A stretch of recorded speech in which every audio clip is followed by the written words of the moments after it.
வணக்கம். இது நியூஸ் 18 தமிழ்நாடு செய்திகளை தொகுத்து வழங்குவதற்காக நான் பாலவேல் சக்கரவர்த்தி. செய்திகளை விரிவாக பார்ப்பதற்கு முன்னர் முதலில் தலைப்புச் செய்திகளை பார்க்கலாம். ஜூன் 10ஆம் தேதி கடலூர், கள்ளக்குறிச்சி, விழுப்புரம் மாவட்டங்களில் கனமழைக்கு வாய்ப்பு. தருமபுரி, கிருஷ்ணகிரி, திருப்பத்தூர், வேலூர் உள்ளிட்ட 9 மாவட்டங்களில் ஜூன் 11இல் கனமழை பெய்யும் என வானிலை மையம் தகவல். விழுப்புரம் மாவட்டத்தில் கொரோனா தொற்றால் ஒருவர் உயிரிழப்பு. ஐதராபாத்தில் பணியாற்றி வந்தவர் முண்டியம்பாக்கம் மருத்துவமனையில் அனுமதிக்கப்பட்ட நிலையில் உயிரிழந்த பரிதாபம். மாநிலங்களவை தேர்தலில் மு.க. ஸ்டாலின் முன்னிலையில் திமுகவின் வில்சன், சல்மா, சிவலிங்கம் வேட்புமனு தாக்கல். மக்கள் நீதி மய்யம் தலைவர் கமல்ஹாசனும் மனு தாக்கல் செய்தார். சட்ட விதிகளுக்கு நிறுவப்பட்டுள்ள இந்திய அரசமைப்பால் உண்மையான நம்பிக்கையும் கட்டுப்பாடும் கொண்டிருக்கிறேன் என்று இந்திய நாட்டின் முழு முதல் ஆட்சியையும் ஒருமைப்பாட்டையும் நிலைநிறுத்துவேன். மாநிலங்களவை தேர்தலில் அதிமுக சார்பில் போட்டியிடும் இன்பதுரை, தனபால் மனு தாக்கல். எடப்பாடி பழனிசாமி, செங்கோட்டையன் உள்ளிட்டோர் பங்கேற்பு. வங்கிகளுக்கு வழங்கப்படும் கடனுக்கான ரெப்போ வட்டி விகிதத்தை 0.5 விழுக்காடு குறைத்தது ரிசர்வ் வங்கி. தொடர்ந்து 3வது முறையாக குறைக்கப்பட்ட நிலையில் வீடு, வாகன கடனுக்கான வட்டி விகிதம் குறைய வாய்ப்பு. நீட் மறுதேர்வு நடத்த உத்தரவிட முடியாது என சென்னை உயர்நீதிமன்றம் திட்டவட்டம். தேர்வின் போது மின்சாரம் துண்டிக்கப்பட்டதால் பாதிப்பு என்ற 16 மாணவர்களின் வாதத்தை ஏற்க மறுப்பு. உலகின் உயரமான ரயில்வே பாலத்தை காஷ்மீரில் திறந்து வைத்த பிரதமர் மோடி.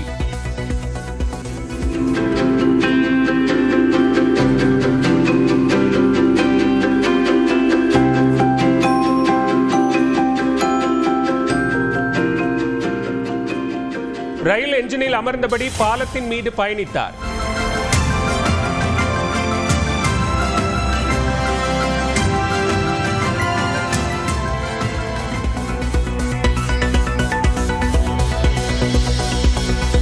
தமிழ்நாடு வரும் அமித்ஷாவை அன்புமணி சந்திப்பது குறித்து இதுவரை எந்த முடிவும் இல்லை.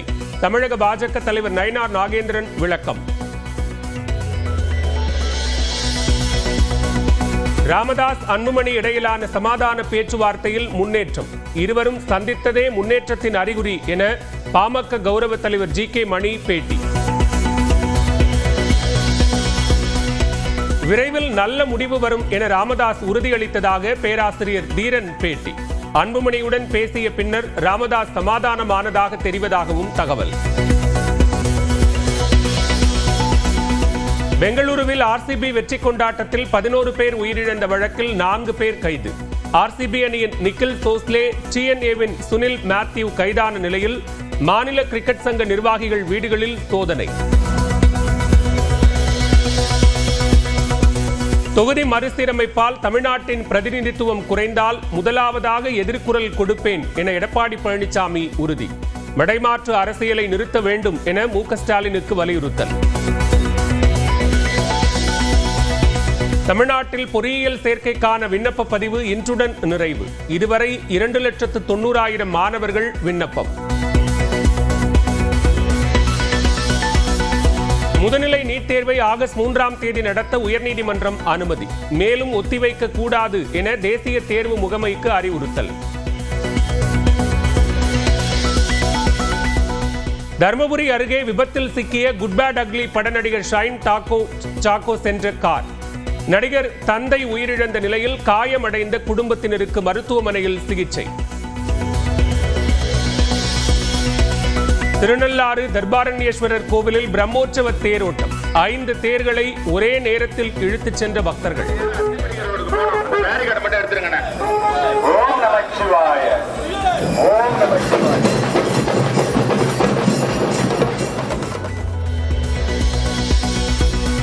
தூத்துக்குடி நீதிமன்றத்தில் அமைச்சர் அனிதா ராதாகிருஷ்ணன் ஆஜர். 2009இல் அதிமுகவினரை தாக்கியதாக தொடரப்பட்ட வழக்கில் ஆஜரானார்.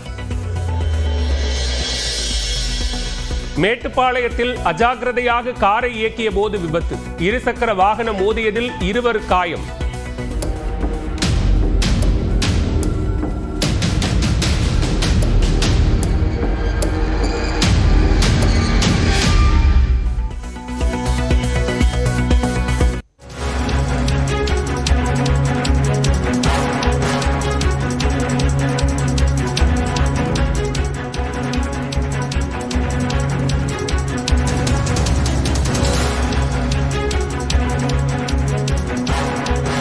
தற்போதைய அண்மை செய்தியை பார்த்துக் கொண்டிருக்கிறோம். திமுக மற்றும் கூட்டணி கட்சி வேட்பாளர்கள் மாநிலங்களவைக்கான வேட்புமனு தாக்கல் செய்த நிலையில் இந்த நிகழ்வில் திமுக கூட்டணி கட்சி தலைவர்கள் கலந்து கொண்ட நிலையில் மதிமுக பொதுச் செயலாளர் வைகோ பங்கேற்கவில்லை. அதே நேரத்தில் மதிமுக சார்பாகவும் யாரும் பங்கேற்கவில்லை என்ற செய்தி வெளியாக இருக்கிறது. சீட் கிடைக்காததால் வருத்தத்தில் இருக்கிறாரா வைகோ என்ற கேள்வியும் எழுந்திருக்கிறது. கூடுதல் விவரங்களோடு இணைகிறார் சிறப்பு செய்தியாளர் கோகுல். இதுல மதிமுகவோ அதன் சார்பில் யாரும் பங்கேற்கிறதுக்கான காரணம் என்னவாக இருக்கிறது? தமிழகத்தில் 6 மாநிலங்களவை பதவிக்கான பதவியிடம் காலியான நிலையில தேர்தல் அறிவிக்கப்பட்டிருக்கக்கூடிய நிலையில் திமுக கூட்டணியில திமுக சார்பாக 3 வேட்பாளர்களும் ஒரு இடம் மக்கள் நீதி மையத்துக்கு ஒதுக்கப்பட்ட நிலையில் ஏற்கனவே வைகோ இந்த மாநிலங்களவை தேர்தலில் கடந்த முறை திமுக கூட்டணி சார்பாக போட்டியிட்டார். இந்த நிலையில் மீண்டும் வைகோவுக்கு வாய்ப்பு வழங்கப்படும் என்று அவர்கள் மதிமுக தரப்பில் எதிர்பார்த்தார்கள். குறிப்பாக கடந்த நாடாளுமன்ற தேர்தல் கூட்டணியின் போது ஒரே ஒரு மக்களவை தொகுதி மட்டுமே மதிமுகவிற்கு ஒதுக்கப்பட்டது. மாநிலங்களவை தேர்தலின் போது அந்த நேரத்தில் உங்களுக்கு வழங்குவது குறித்து அப்போது பேசிக்கொள்ளலாம் என்று திமுக தரப்பில் தெரிவித்ததாகவும், ஆனால் இந்த முறை அவருக்கு வாய்ப்பு மறுக்கப்பட்டதை அடுத்து வைகோ வருத்தத்தில் இருப்பதாக தற்போதைய தகவலாக இருக்கிறது.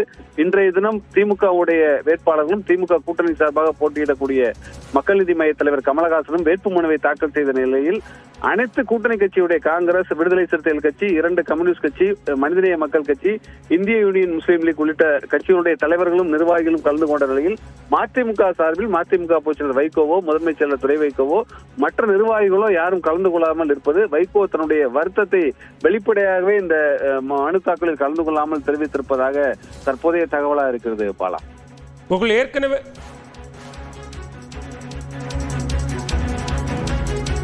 விவரங்களுக்கு நன்றி கோகுல்.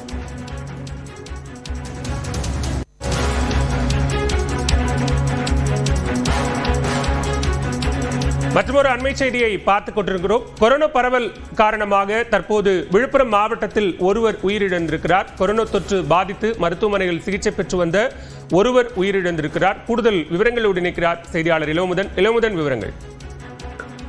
விழுப்புரம் மாவட்டம் முண்டியம்பாக்கம் அரசு மருத்துவமனையில் ஒருவர் உயிரிழந்திருக்கிறார். அவர் கொரோனா நோய் தொற்று காரணமாக உயிர்ந்திருப்பதாக அங்குள்ள மருத்துவ அதிகாரி ஒருவர் நம்மிடம் தெரிவித்திருக்கிறார். திண்டிவனம் பரப்பேரி பகுதியை சேர்ந்தவர் தியாகராஜன். இவர் ஹைதராபாத்தில் உள்ள ஒரு பில்டிங் கான்ட்ராக்டராக பணியாற்றி வந்திருக்கிறார். அங்கு அவருக்கு காய்ச்சல் ஏற்பட்டதை தொடர்ந்து உடல்நலக்குறைவு ஏற்பட்டது. உடனடியாக அவர் ஊர் திரும்பி இருக்கிறார். அங்கிருந்து அவர் புதுச்சேரியில் உள்ள ஜிப்மர் மருத்துவமனைக்கு சிகிச்சைக்கு சென்றிருக்கிறார். அவர் காய்ச்சல் அதிகமானதை தொடர்ந்து அங்கிருந்து அவர் முண்டியம்பாக்கம் அரசு மருத்துவமனைக்கு கொண்டு செல்லப்பட்டார். அங்கு சென்று கொண்டிருப்பது அவருக்கு சிகிச்சை அளிக்கப்பட்டு வந்தது. இன்று அவர் உயிரிழந்திருக்கிறார். அவருக்கு நோய் தொற்றை ஆய்வு செய்த போது அவருக்கு கொரோனா தொற்று ஏற்பட்டிருக்கிறது. ஹைதராபாத்திலிருந்து வரும்பொழுதே அவருக்கு நோய் தொற்று ஏற்பட்டிருக்க கூடும் என்று மருத்துவர்கள் தெரிவிக்கின்றனர். இதன் அடிப்படையில் அவர் கொரோனா நோய் தொற்று காரணமாக இறந்திருப்பதாக அங்குள்ள மருத்துவர்கள் தெரிவித்திருக்கிறார். இதனைத் தொடர்ந்து கொரோனா நோய் தடுப்புக்கான பகுதியாக அந்த திண்டிவனத்தில் உள்ள பரப்பேரி பகுதிக்கும் மருத்துவ குழு சென்றிருப்பதாக நமக்கு தகவல் கிடைத்திருக்கிறது. பாலா, நன்றி இளமுதன். தமிழ்நாட்டில் காலியாக உள்ள 6 மாநிலங்களவை இடங்களுக்கு திமுக மற்றும் அதிமுக சார்பில் அறிவிக்கப்பட்ட வேட்பாளர்கள் தங்களது வேட்புமனுக்களை தாக்கல் செய்தனர். தமிழ்நாட்டில் காலியாக உள்ள 6 மாநிலங்களவை உறுப்பினர் இடங்களுக்கான தேர்தல் வரும் 19ஆம் தேதி நடைபெற உள்ளது. இதில் சட்டமன்ற உறுப்பினர்களின் எண்ணிக்கை அடிப்படையில் திமுக 4 இடங்களில் வெற்றி பெறுவது உறுதியானது. இந்நிலையில் திமுக சார்பில் மூத்த வழக்கறிஞர் பி. வில்சன், கவிஞர் சல்மா, SR சிவலிங்கம் ஆகியோருக்கு வாய்ப்பு வழங்கப்பட்டது. மேலும் திமுக கூட்டணி சார்பில் மக்கள் நீதி மய்யம் கட்சித் தலைவரும் நடிகருமான கமல்ஹாசன் போட்டியிடுகிறார். இந்நிலையில் சட்டப்பேரவை வளாகத்தில் முதலமைச்சர் மு க ஸ்டாலின் மற்றும் கூட்டணி கட்சி தலைவர்கள் முன்னிலையில் மக்கள் நீதி மய்யம் கட்சித் தலைவர் கமல்ஹாசன் தனது வேட்புமனுவை தாக்கல் செய்தார். சட்ட விதிகளுக்கு நிறுவப்பட்டுள்ள இந்திய அரசமைப்பால் உண்மையான நம்பிக்கையும் கட்டுப்பாடும் கொண்டிருக்கிறேன் என்று இந்திய நாட்டின் முழு முதல் ஆட்சியையும் ஒருமைப்பாட்டையும் நிலைநிறுத்துவேன்.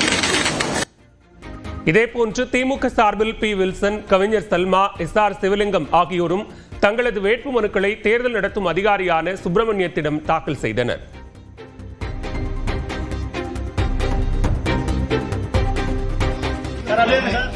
அதிமுக சார்பில் அக்கட்சியின் வழக்கறிஞர் பிரிவு செயலாளர் இன்பதுரை, செங்கல்பட்டு கிழக்கு மாவட்ட அதிமுக அவைத்தலைவர் தனபால் ஆகியோர் வேட்பாளர்களாக அறிவிக்கப்பட்டனர். இந்நிலையில் 2 பேரும் அதிமுக பொதுச் செயலாளர் எடப்பாடி பழனிசாமி முன்னிலையில் தங்களது வேட்புமனுக்களை தாக்கல் செய்தனர்.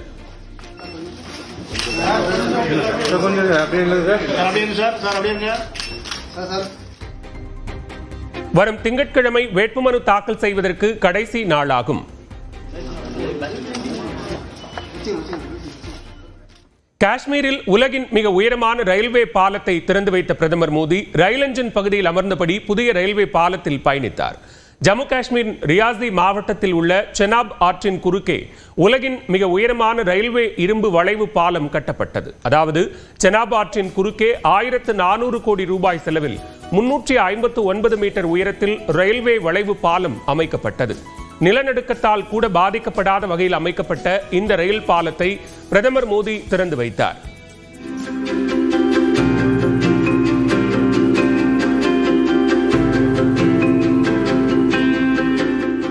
இதனைத் தொடர்ந்து அந்த பாலத்தில் பிரதமர் மோடி நடந்து சென்று பார்வையிட்டார்.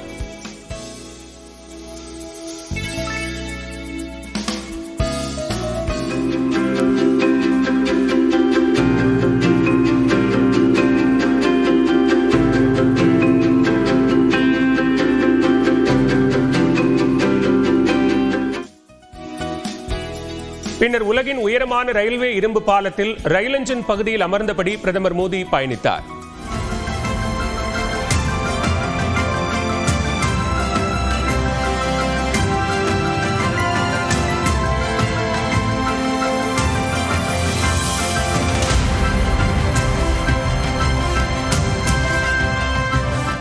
இதனையடுத்து இந்தியாவின் முதல் கேபிள் ரயில் பாலமான அஞ்சி பாலத்தையும் பிரதமர் மோடி திறந்து வைத்தார்.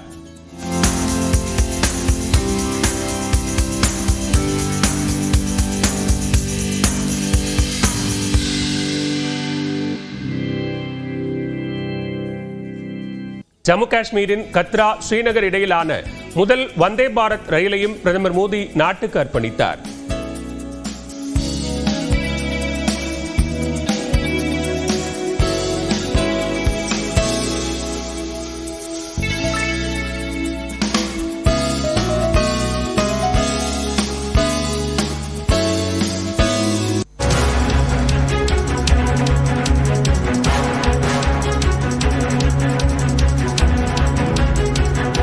தற்போதைய அண்மை செய்தியை பார்த்துக் கொண்டிருக்கிறோம். திருவண்ணாமலை கிரிவல பாதையில் 1535 சட்டவிரோத கட்டடங்களை அகற்ற எடுக்கப்பட்ட நடவடிக்கை என்ன என அறிக்கை அளிக்குமாறு சென்னை உயர்நீதிமன்றம் திருவண்ணாமலை மாவட்ட ஆட்சியருக்கு ஆணை பிறப்பித்திருக்கிறது. திருவண்ணாமலை கிரிவல பாதையில் எந்த அனுமதியும் பெறாமல் 1535 கட்டுமானங்கள் உள்ளதாக நீதிமன்றத்தால் நியமிக்கப்பட்ட குழு அறிக்கை அளித்திருக்கக்கூடிய நிலையில் அந்த கட்டடங்களை அகற்றுவதற்காக எடுக்கப்பட்ட நடவடிக்கைகள் என்ன என்பது தொடர்பாக தற்போது அறிக்கை தாக்கல் செய்யுமாறு திருவண்ணாமலை மாவட்ட ஆட்சியருக்கு சென்னை உயர்நீதிமன்றம் உத்தரவு பிறப்பித்திருக்கிறது.